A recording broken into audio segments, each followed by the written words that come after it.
Θυμάστε τις επιχειρήσεις Κούπα? Αυτό ζητάμε. Ξαφνικούς, μαζικούς ελέγχους της αστυνομίας σε περιοχές της Ελλάδας, ιδίως όπου υπάρχει μαζική συγκέντρωση λαθρομεταναστών, ώστε όποιος δεν έχει άδεια παραμονής να μπαίνει στην κλούβα και με συνοπτικές διαδικασίες να απελάβνεται.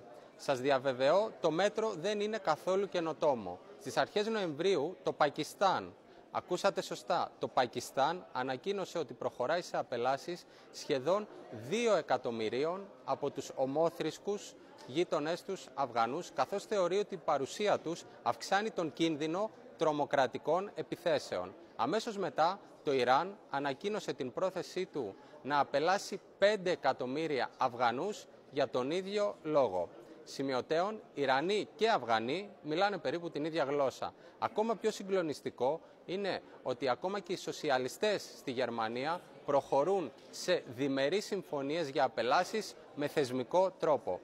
Εμείς γίνεται να μην είμαστε ουραγοί στο νέο διεθνές κίνημα κανονικότητας και αντιτρομοκρατικών πρωτοβουλειών? Είναι στο χέρι μας.